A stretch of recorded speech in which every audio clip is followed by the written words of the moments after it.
mga walang pay parking ticket, hindi talaga natin i-honor. Oo, ganito po. We have a resolution to submit dun sa Office of NTDP. Wait lang po, Sa Barangay Chairman. 695. I know, kakasubmit lang pero hindi pa po approved ng city. Hindi po nakakasubmit. Nasubmit ko na po for time Approval. Opo. Pero approval na po yun. Wala po. Ngayon po, na-approval na po yun. Nasaan? Resolution ng barangay namin, natural po. Approval. Barangay only. Hindi na committee. Pakinggan nyo muna ako. Ngayon, dito Kasi kausap ko na nga po yung Opo. MTPB, so I know the Ngayon po, details already. Ganito po. Pinayagan ko magkaroon ng pay parking sa site para tulungan. Ngayon, kung ganun ang gusto nyo mangyari, one-side parking, papatanggal ko yung pay parking. Okay. Kasi kasama yung sa resolution. Ang right way of parking talaga dito sa left side. Okay. Dito sa right side wala.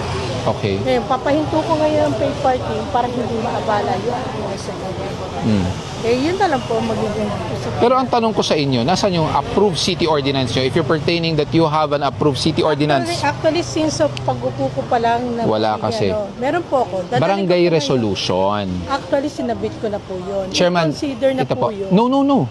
I-consider na No, po yun. under local government code. Eh, ibig sabihin, wala po karapatan po ba ang barangay official to conduct the resolution even na kailangan pa palang approval ng city council? Of course. Kasi we have How long have you been a chairman? With all due respect po. 2007. 2007. Walang helmet. Walang helmet. Actually, nagkausap na rin kami ni General Sunday kasi binibida nga niya sa akin na nung umaten siya ng event kami sa Rotarian kasi din ako. Okay. Na-mention niya sa akin na napakaganda na raw ng estilo ng ginagawa ng programa na yung MMDA pagka magkaroon ng problema at nagkaroon ng problema, just to call lang. Yes, Tapos 136. banggit ko nga yung lugar ko. Sabi, that's not a problem. Basta you have a resolution. Kasi kami sa barangay... Sabi po niya, basta may barangay resolution. Opo, kasi kami sa barangay kasi namin, sige, sabihin niyo po. Kamo si Opo, we don't need to invoke your position in outside external affairs. kung Ang sa amin lang po, ang barangay po, may karapatan po kayo mag-enact ng barangay resolution. Klaro tayo doon. But it does not mean your barangay resolution is deemed approved because you have to pass through At saka the at city same time, council Sir Gabriel, ordinance. Okay.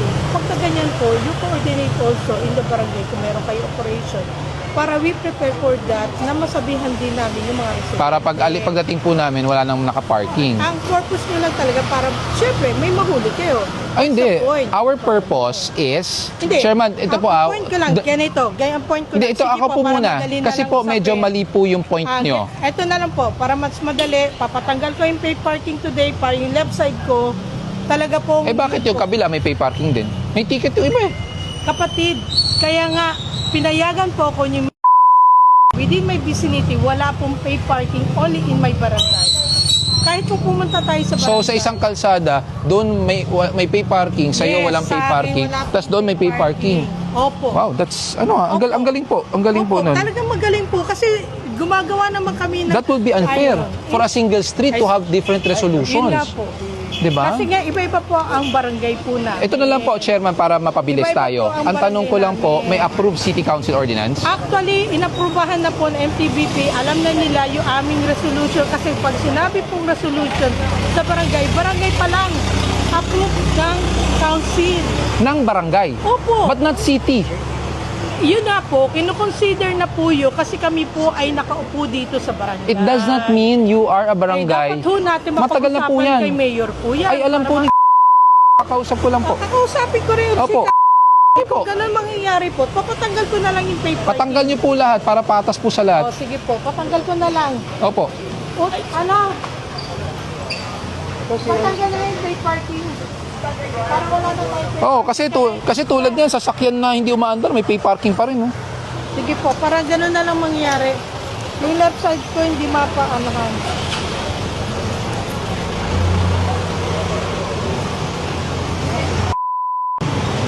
Sinasabi daw po ng barangay chairman dito, pinapayagan nyo daw ang barangay resolution to be implemented even wala pa pong city ordinance. Punong barangay kami rito eh. Barangay. Pinagbibigyan lang po, pero hindi po ganon. Punong Hindi po ganon. Silbi ng pagiging punong barangay namin.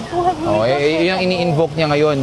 May karapatan daw ang barangay na gumawa ng resolution at i-implement na kahit hindi pa daw na pag na-approve. They insist na kayo kausap.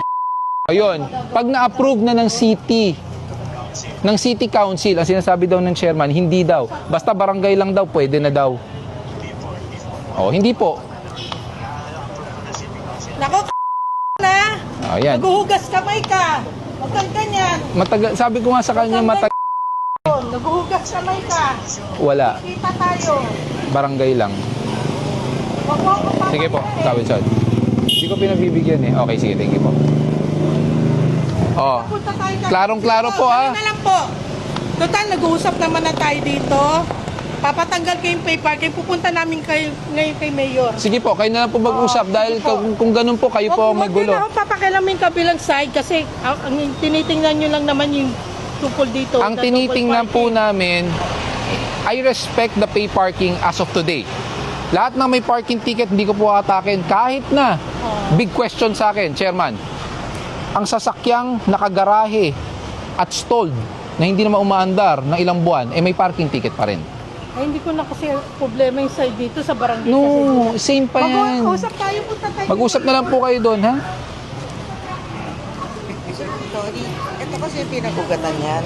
May nagreklamo daw.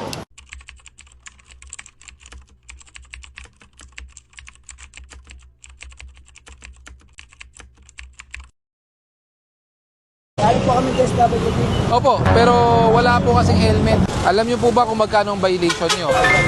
1.5 ang no helmet. Ang nakatsinelas, 500. So alam niyo po pala, gusto ko ita sana pagbigyan dahil syempre kumuha lang kayo ayuda tapos matitikitan pa kayo. Mas importante yung ulo ng bata kaysa sa itlog. Bigyan mo sa kanya helmet mo. Bigyan kita ng bagong helmet.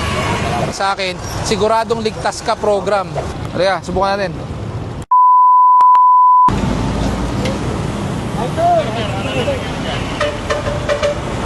Magandang umaga po, tay. Galing po kami sa SWD. Opo, pero wala po kasing helmet. Anak niyo po ba? Opo. Wala po ba siyang helmet? Wala po. Wala ka bang helmet? Wala? Bakit? Pero alam niyo pong bawal Opo, opo. mag-angkas pag walang helmet. Opo. Galing kami sa SWD po kami. Opo, naintindihan ko po yun. Pero ibang usapan po kasi yung safety ng bata. Tapos nakatsinelas pa po kayo. Alam niyo po ba kung magkano ang violation niyo? 1.5 ang no helmet. Ang nakatsinelas, Alam ko na sa 500. 500. So alam niyo po pala. Bakit niyo ba po inangkas yung bata? Wala kasi maghahawak po eh. O naman. Baka mabasa sa itlog eh. Mas importante yung ulo ng bata kaysa sa itlog. Wala, dahan-dahan.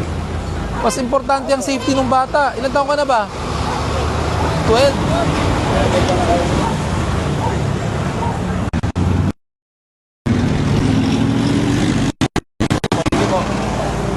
Paano po yan? Matitikitan po kayo. Okay naman po. Salali naman po. Hindi kasya yung helmet na dala ko. Pang bata kasi dala ko, 12 years old na siya eh. Gusto ko ita sana pagbigyan dahil syempre kumuha lang kayo ayuda tapos matitikitan pa kayo. Payag ka ba, tay? Palit mo yung helmet, bigay mo sa kanya yung helmet mo. Bigay mo sa kanya yung helmet mo. Ikaw magsuot ng helmet niya. Bigyan kita ng bagong helmet. Salamat po, Idol. Nakapalo po ako sa inyo. Napanood ko, I-strap mo yan, i-strap mo. Tulungan kita sa itlog, baka mahulog. napanood ko laging vlog niyo, Idol. Lagi ako nakapalo sa inyo. I-strap mo muna yan. Anak niyo po ba? Opo. Grade 7 po. Sumama kasi sabi ko na sumama eh. Oo. Mas importante yung itlog, baka daw mabasag. Sumama kasi para mawawala yung ano. Taga saan po ba kayo? Nagadagutan po. Dagupan. Sa may barangay. Ano po bang ayuda yan? Yan ba yung sa ano? Kay Bongbong po yung Yung bigas. program. Kay Presidente. Oo, good. Walang program. Walang gutom program galing kay Presidente. Sa akin, siguradong ligtas ka program. Opo, salamat po, Idol. Dahil sa helmet. Hindi, kasi siyempre, kumuha ka na nga ng ayuda. Titikitan pa kita. Bigyan na lang kita ng bago. Salamat po. Gamitin mo ha. Opo. Oh, ito para sa'yo. Modular to, tay, ha? Oh. Opo. Halika, subukan natin. Oh. I-strap mo. Hindi, strap mo muna. Strap mo muna yan. Strap mo muna. O ngayon, paano ibababa yan? Pag ibababa mo to, itong kulay pula, yan lang. Pag gusto mong itaas yan, ganito lang. Okay? Opo. O. Dual visor yan, ha, tay? Salamat po, Sa susunod, ha? Opo, idol. Wag mo nang problemahin mabasag yung itlog. Mas importante yung anak mo. Opo kasi. O sige, may nakakalimutan ka. Yung lisensya mo. Salamat po. Salamat po, idol. O, sige na. Salamat sa'yo, Gapko. Gapko on the